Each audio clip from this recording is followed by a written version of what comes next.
Alright, how's it going, guys? Welcome back to the channel. Oh, this steering wheel is... Oh, there we go.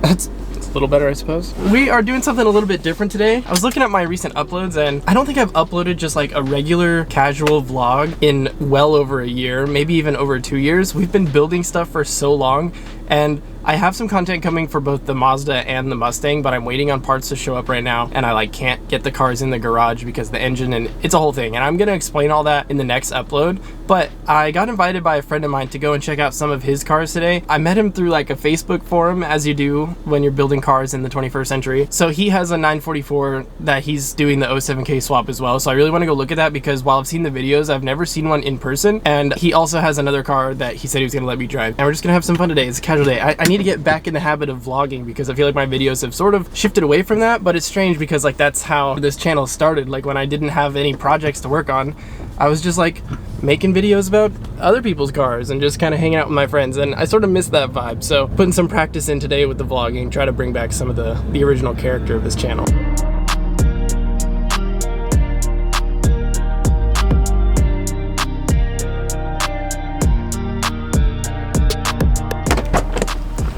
How's it going? Sure did. Nice to meet you in person. Yeah, you too. You don't care if I put you on camera, do you? Not at all. Sweet. This is Cam. Hello. I'm gonna leave a link to your channel and everything down in the description. We need more 944 people in the community. Especially out here on the West Coast. All of them are not here. You're the only person I know of in Washington. And I haven't met anybody in Oregon that has the 07K swap platform. Pretty much everybody I know is all back on the East Coast. Like there's a reason why 944 Fest is in like Cleveland. Yeah. But not here. This thing is sweet, dude. So this is, you said it's a Mark II Supra? Yep. Oh, it's so sweet. It's a really clean one. So I made a whole video about it on my channel with all of the details and everything else like that. Yeah. But just to give you a little bit of the history on this one, the previous owner picked it up for like $2,500. A bunch of soldiers were trading it at Fort Carson, which is in Colorado. Yeah. And he and his son were going to 2JZ swap it. Okay. But they pulled out the entire interior in boxes and were like, oh no, this has to go back to stock. Yeah, completely. So they did a full restoration on it. Wow. And then he got bored of it and sold it on to me in 2021 is when I purchased it. Okay, so you've had it a little while. I bought it when the 944 became a whole thing. Yeah. Yeah.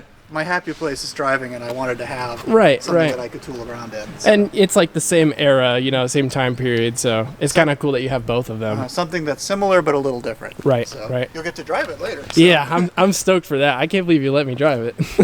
The way I figure it, you know, cars are meant to be driven. 100%. And if I can, you know, spread around a little bit of that joy. Yeah. And it's not so powerful that you're going to be in danger. Right, it's not like you've got some crazy 2JZ with like tons of boost and all that jazz. Better to drive a slow car fast. Right. No, I'm with you. All my cars are slow. So this is a 2.7 inline 6 from the factory, completely stock, down to certain details. Like all of the vacuum lines have the original clips on them. Wow. And then this sticker comes out of the factory on the radiator cap, and that's been transplanted. So That is so cool. So just a huge attention to detail.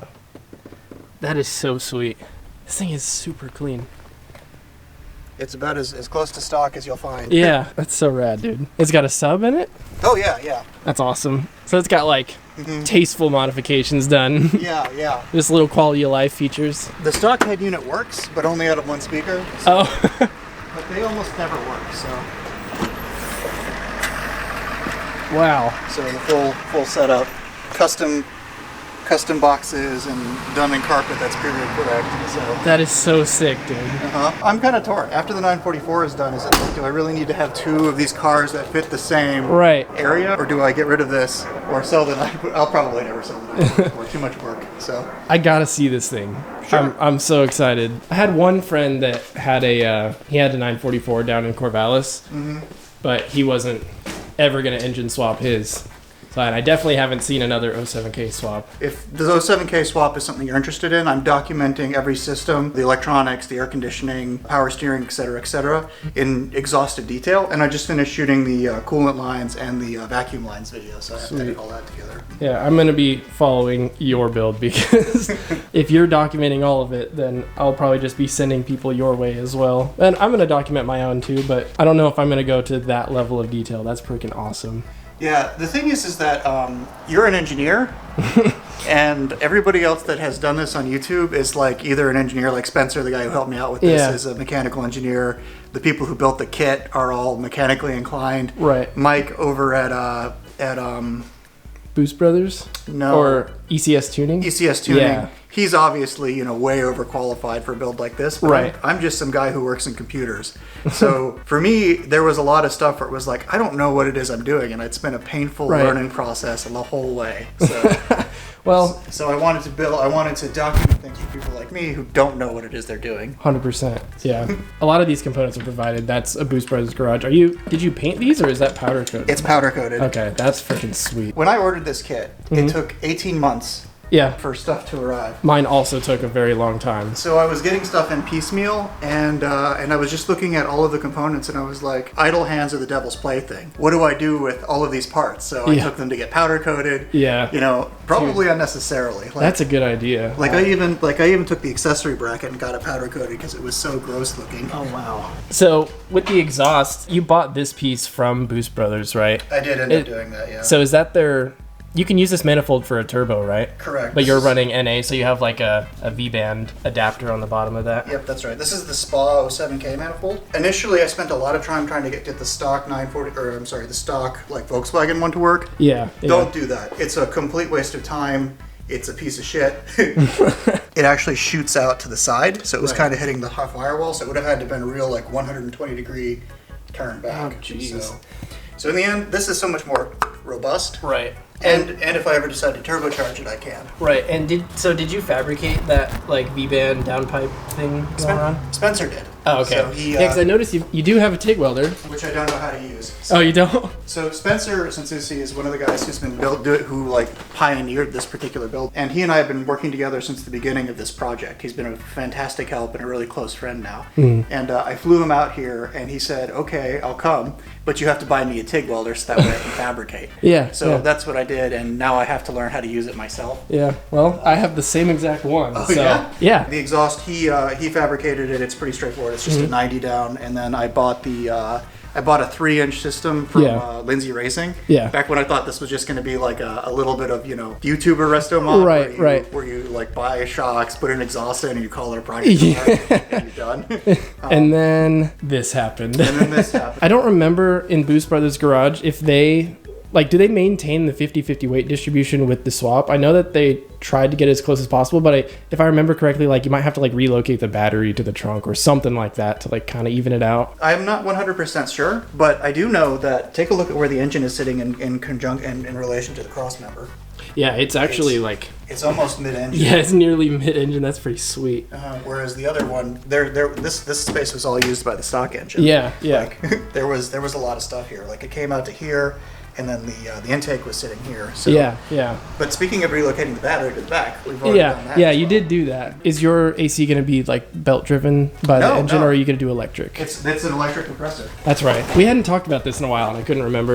Yeah, that's sweet. So we relocated, put a junction box in the front here, and I ran a cable all the way from the rear, and then it just hooked up with the stock electrics. So that's so cool. So this will probably be a fall next year sort of thing that I'll finish sort of figuring out. I want to get it running and driving a little bit, and then I've got all the piping and stuff like that for the air conditioning. So I think I've got a pretty good idea about how it's going to be set up. So for those that haven't seen anything about my 944 in a while, I bought the 944 almost 3 years ago. I was originally just going to do an OEM restoration, had the stock engine. I bought it with the engine out, and so I bought a bunch of parts, put the engine back in. I had been watching this 07K swap development happen on Boost Brothers Garage YouTube channel, and I was like, I want that. I want to do it. So I pulled the stock engine back out. I saved up all my money from my internship, and I just dumped it into this swap kit. And then for the last 2 years that I was in school, I was waiting for the parts to arrive. And so the original plan was to have the swap done, and it wasn't necessarily going to drive yet, but I wanted the engine in the chassis before I moved out of Corvallis. But then I didn't get the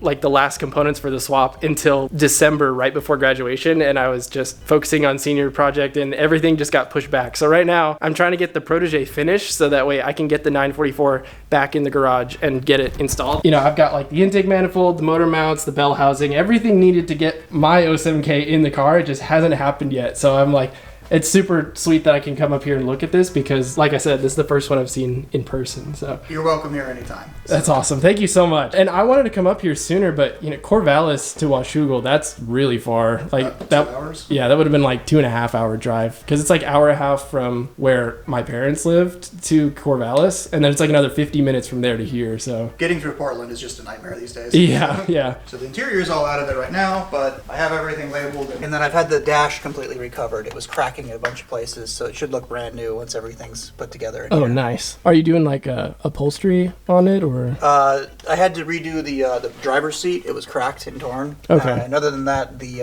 like I said, the cracks in the dash. Yeah. With that all done, it should look brand new. That's awesome. So I noticed you have the Performance Electronics ECU. Correct. And I know that they made the switch over to Haltech, and I haven't bought the wiring harness and the ECU yet. So I think I'm going to end up with the Haltech one. I don't even think you can buy that one anymore. I'm not sure. You'd have to, I don't know, strike a deal with PE themselves. Yeah. To get it. Have you talked to them like at all? Are you? Well, PE? Yeah. I haven't had to. They hired David from Performance Engineering to actually work for Boost Brothers Garage now.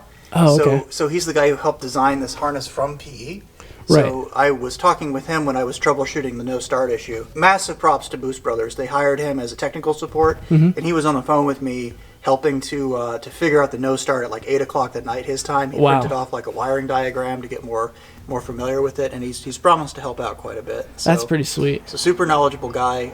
It tells me that Boost Brothers Garage is looking to continue to support this platform and to continue to work in this space. They've been kind of radio silent on their YouTube channel for a little bit, which was worrying, but Mike from Boost Brothers, he's like super helpful even if you just message him, so that's pretty reassuring. I kind of beelined for it because I was like, I didn't know if they were going to be able to continue developing it, so I bought it as quickly as I could because I wanted to at least get my hands on like the hardware, because electronics, you can always kind of figure something out, but the oil pans. The oil pan and the bell housing and all that, I can't fabricate that myself. But no, I'm excited. I know it looks like a lot of work, but it runs.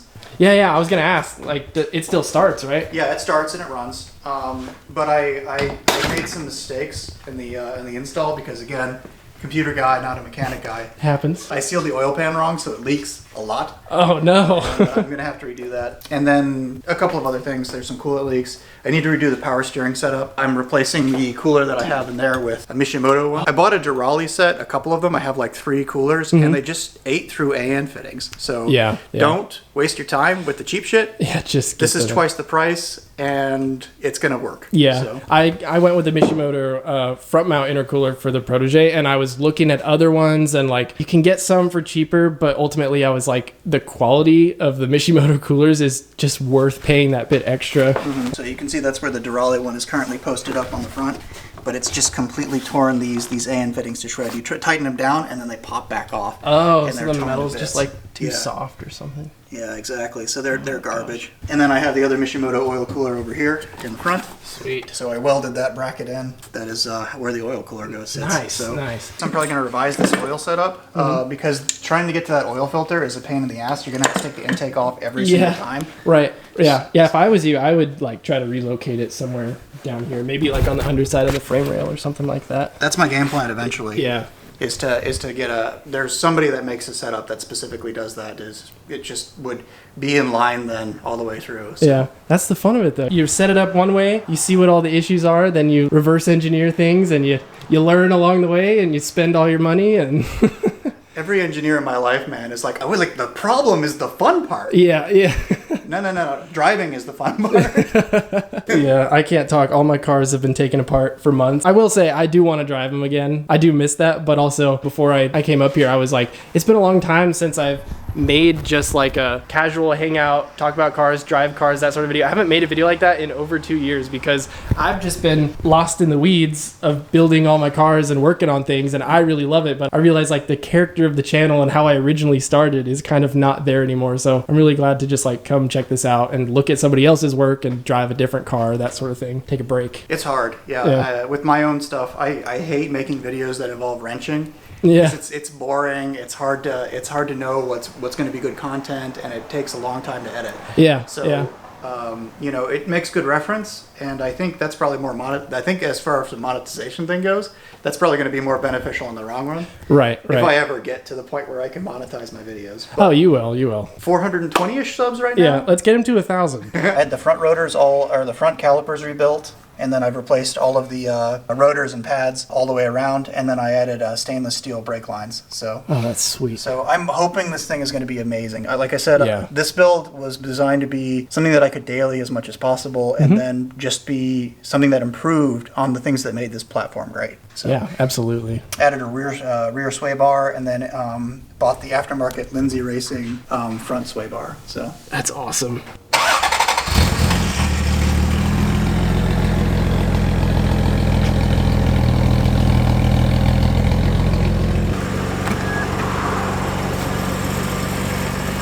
So we're gonna cruise in the Supra.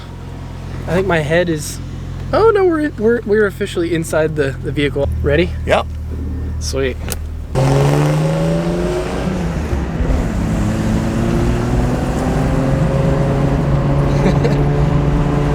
It's funny because it doesn't have an excessive amount of power or anything, but just because it's an older car, they just feel faster. Like the nose lifts up when you give it gas, and it's very raw. These had 140, 145 horsepower, something like that. So. That's like just enough to be fun. We were talking about this earlier too. Modern car culture is just obsessed with having like tons of power. And like these older cars that, you know, they have 140 horsepower. If you look on Wikipedia or something at the horsepower numbers, you're like, oh, I'm not gonna buy that car because it only had 140 horsepower. It's like there's so much engineering and time that gets put into like developing a car and making it fun to drive. Just looking at a number on a screen and being like, nope, don't get that one, it's slow, is totally like taking away from what like the mission with the sports car in the 80s may have been. And like they're still enjoyable to drive despite the horsepower number. I'm a big advocate for slow cars are still fun to drive. So when you drive, you're gonna have to use the full rev range. Try to keep the RPMs above 3,000. Okay. Because that's where the power is. Yeah. Anything below there, you're gonna be hurt. Yeah, you can definitely feel the torque.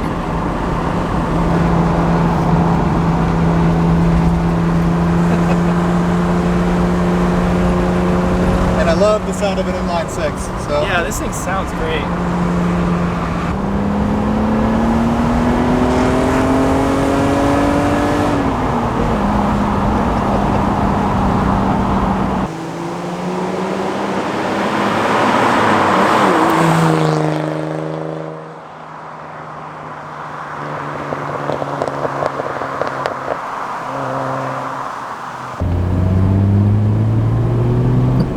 This thing's cool.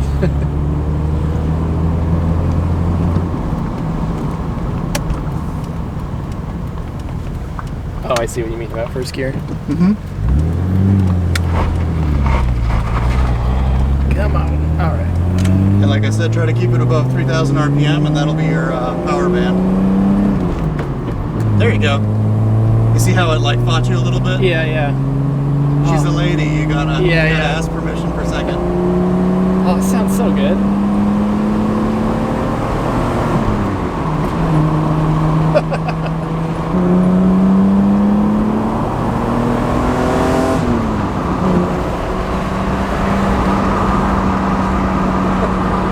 What year is this? 83 you said? 82. 82. And then what year was the Mark III introduced? I think 86. Okay, so there were still a few more years of this car Correct. afterwards. This is the most selling Supra they ever made too, but Really? probably the hardest to find now. Yeah, what's up with that? They're just all in scrap yards or something like that? Yeah, I can't tell you the number of people who have come up to me and said, my dad, my uncle, my brother had this. Right. And then they wrapped themselves around a tree in it or something. Jeez. Or they thought they were faster than they were. Yeah, I'm very careful, especially with it not being my car. I'm not gonna do anything crazy. I appreciate that.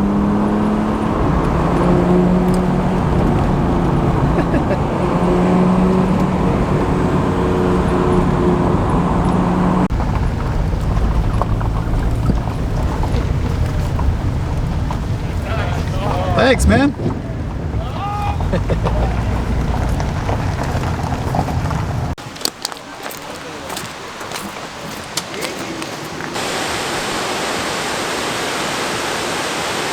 This is really cool.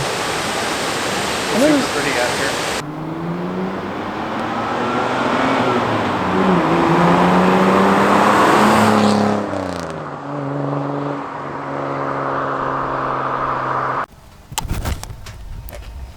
You are? Thank you.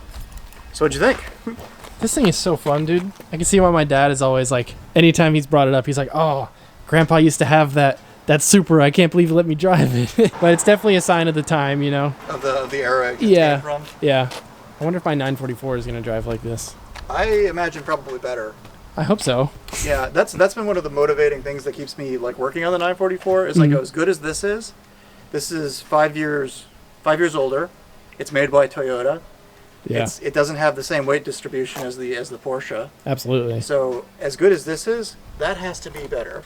Yeah. Like, I mean, it can't be worse, right? absolutely. Yeah. So Well, I really appreciate you taking the time to just hang out today. Thank you for inviting me. it was a lot of fun. Yeah. You're welcome back anytime. Of course. And go subscribe to Cam's channel. He has tons of 07K content and the motorcycle, which we didn't even talk about in this video. I'll leave that for your channel.